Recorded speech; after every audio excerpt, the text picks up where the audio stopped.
नमस्कार दोस्तों, कैसे हैं आप सब। आशा करती हूँ कि आप सब बहुत अच्छे हैं और आपकी पढ़ाई भी निरंतर रूप से बहुत ही अच्छे तरीके से चल रही है।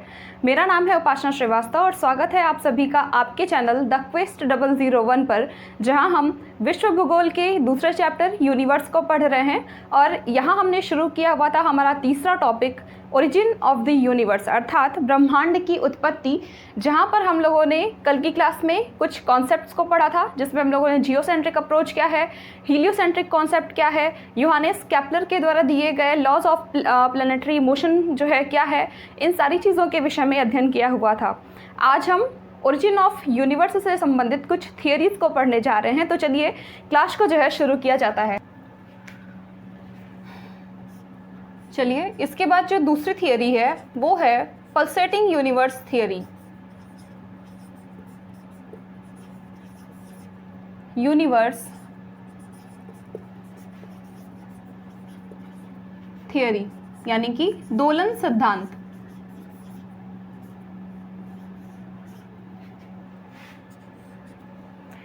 देखिए, इसमें यह बताया गया कि जो हमारा ब्रह्मांड है उसकी दोलन सिद्धांत।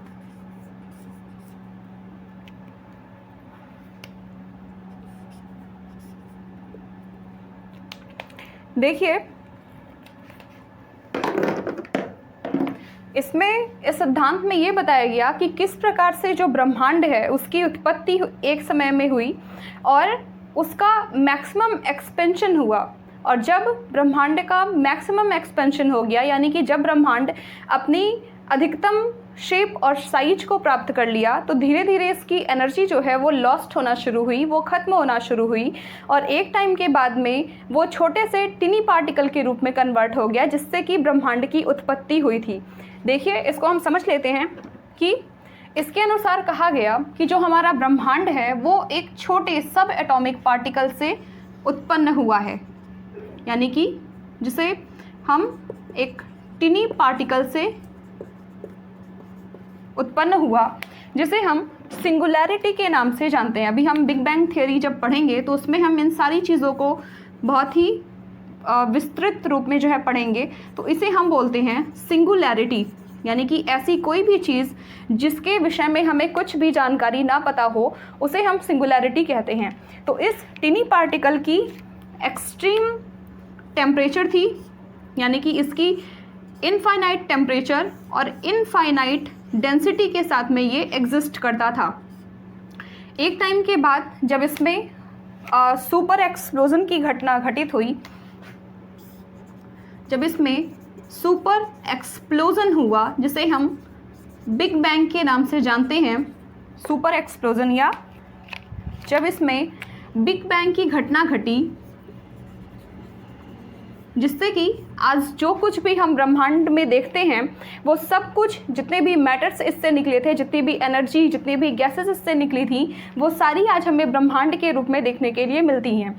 तो इस टिनी पार्टिकल में जब एक्सप्लोजन हुआ, यानी बिग बैंग की घटना जब इसमें घटी, तो ये इससे जितने भी मैटर्स निकले वो सारे जो है ब्रह्मांड में फैल गए और उनसे ही ब्रह्मांड की उत्पत्ति हुई, जिस कारण से धीरे धीरे करके जो है ब्रह्मांड का विस्तार होता गया, यानी कि जो हमारा यूनिवर्स था उसमें अब एक्सपेंशन होना जो है शुरू हुआ। एक टाइम पर ये कुछ इतने छोटे थे, बाद में इनकी साइज में जो है बढ़ोतरी हुई और इसमें जो मैटर्स थे वो और भी ज़्यादा एक्सपेंड करने लगे। तो फिर ये जो सारी चीज़ें थी, ये या जो ये सारे मैटर्स थे, ये एक्सपैंड होना शुरू हुए और इन्हीं मैटर्स से जो है हमारे ब्रह्मांड की उत्पत्ति जो है हुई है। तो हम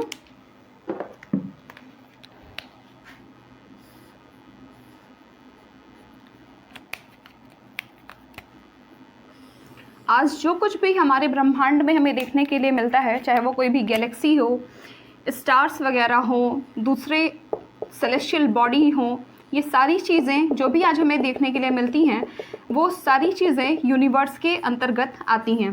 तो इस प्रकार से जो है, जो हमारा ब्रह्मांड था उसकी उत्पत्ति हुई, उसका एक्सपेंशन जो है हुआ, यानी कि ब्रह्मांड जो है वो अपने मैक्सिमम स्टेज में पहुंची विस्तार के। और इसके बाद जो है, जब इसकी एनर्जी धीरे धीरे ख़त्म होना शुरू हुई, यानी कि जब इसकी एनर्जी जो है लॉस्ट होना शुरू हुई या इसमें कमी जो है आना शुरू हुई, तो ये वापस से जो है क्रंच होना शुरू हुआ।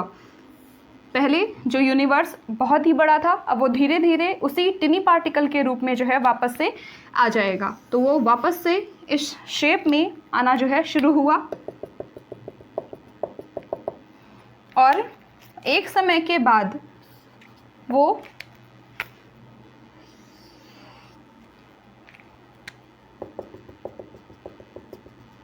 वापस से उसी सिंगुलैरिटी यानी कि उसी छोटे कण के रूप में जो है समाहित हो गया, या उसी छोटे कण में जो है चेंज हो गया, जिसे हम सिंगुलैरिटी कहते हैं और जिससे हमारे ब्रह्मांड की उत्पत्ति मानी जाती है। तो ये सब एटॉमिक पार्टिकल, तो इस प्रकार से एक बहुत ही छोटा कण था, एक टिनी पार्टिकल था, जिसे हम सब एटॉमिक पार्टिकल के नाम से भी आप बोल सकते हैं। इसमें सुपर एक्सप्लोजन हुआ क्योंकि इसकी टेम्परेचर इनफाइनाइट थी, डेंसिटी बहुत ही ज़्यादा एक्सट्रीम लेवल की थी, जिस कारण से इसमें जब बिग बैंग की घटना हुई तो इससे जितने भी मैटर्स निकले वो सारे ब्रह्मांड के रूप में जो है देखे जाते हैं।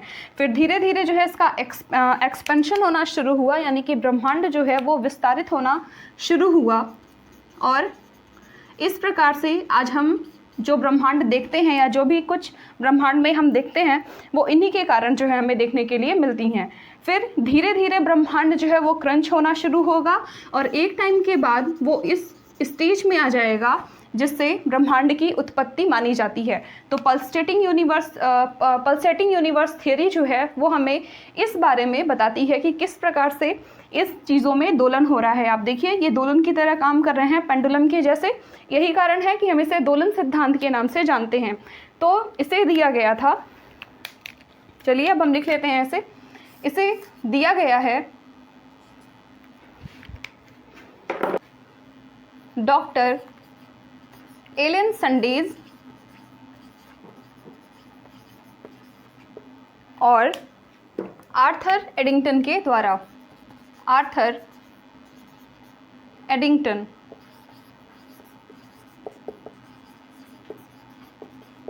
के द्वारा। तो ये पहला नोट हो गया। दूसरा है कि इसमें नोट्स जो है बहुत ज़्यादा ज़रूरी नहीं है, इम्पॉर्टेंट ये चीज़ें हैं जिस पे मैं मार्क कर रही हूँ। आपको केवल इन चीज़ों को याद रखना है कि इसके एक्सपोनेंट कौन है। और ये जो घटना है ये लगभग 80 बिलियन साल में घटित होगी। 80 बिलियन ईयर में ये घटना जो है होगी। तो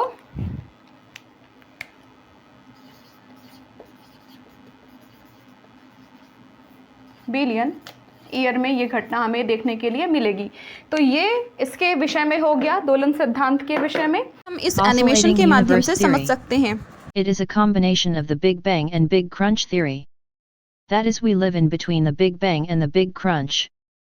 The theory suggests that our universe now may be a part of a cycle of universes. और अब हम देखेंगे हमारा तीसरा जो टॉपिक है या तीसरा जो थियोरी है, इन्फ्लेशनरी थियोरी। तो इसके बाद जो तीसरी थियोरी है वो है इन्फ्लेशनरी थियोरी। इन्फ्लेशनरी थियोरी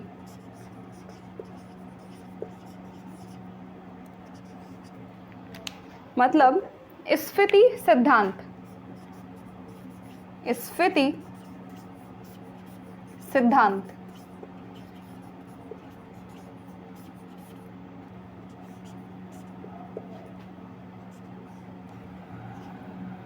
तो देखिए, इन्फ्लेशन थियोरी यानी कि स्फीति सिद्धांत जो है वो हमें बताता है कि कई अरब साल पहले एक छोटे सब एटॉमिक पार्टिकल्स में बिग बैंग की घटना हुई। और इस बिग बैंग की घटना से, क्योंकि जो इन्फ्लेशनरी थियोरी है ये बिग बैंग थियोरी का ही एक पार्ट है, तो एक छोटे सब एटॉमिक पार्टिकल में बिग बैंग की घटना हुई और इस सुपर एक्सप्लोजन के लगभग सेकंड के अंदर, यानी कि कह सकते हैं लगभग 10⁻³ सेकंड से लेकर के 10⁻⁻44 सेकंड के बीच में सुपर एक्सप्लोजन हुआ और इस महाविस्फोट के साथ ही हमारे ब्रह्मांड की उत्पत्ति हुई। सोचिए कि कितने कम समय के अंदर जो है ये सारी घटनाएं हो रही हैं। तो चलिए इसे हम पहले समझते हैं। तो यहाँ जो घटना हुई,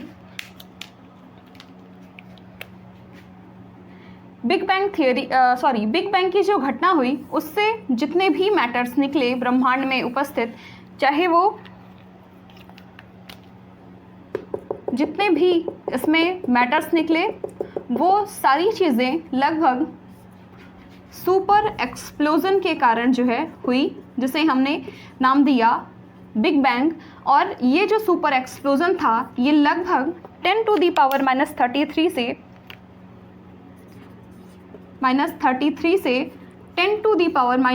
10⁻⁴ सेकंड के बीच में जो है ये सुपर एक्सप्लोजन हुआ और इससे जो है कुछ एनर्जी निकली, कुछ कह सकते हैं ब्रह्मांड की पहली एनर्जी निकली, जिसे हम नाम देते हैं CMBR, कॉस्मिक बैकग्राउंड रेडिएशन। तो ये एनर्जी इससे निकली और इस एनर्जी के कारण जितने भी मैटर्स थे बाद में चल करके धीरे धीरे वो आपस में कोलाइड करना शुरू हुए।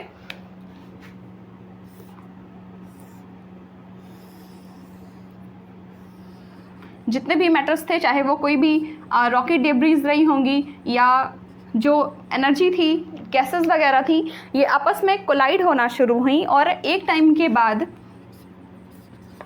इनका कोलिजन होना शुरू हुआ। और एक टाइम के बाद में यहाँ पर जो है यहाँ पर धीरे धीरे जो हाइड्रोजन और हीलियम के एटम्स थे वो आपस में जुड़ना शुरू हुए। हाइड्रोजन और हीलियम के जो एटम्स थे वो आपस में जुड़ना शुरू हुए, जिस कारण से यहाँ पर हमारे स्टार की शुरुआत हुई, यानी कि कह सकते हैं कि जिससे हमारा पहला स्टार हमें देखने के लिए मिला।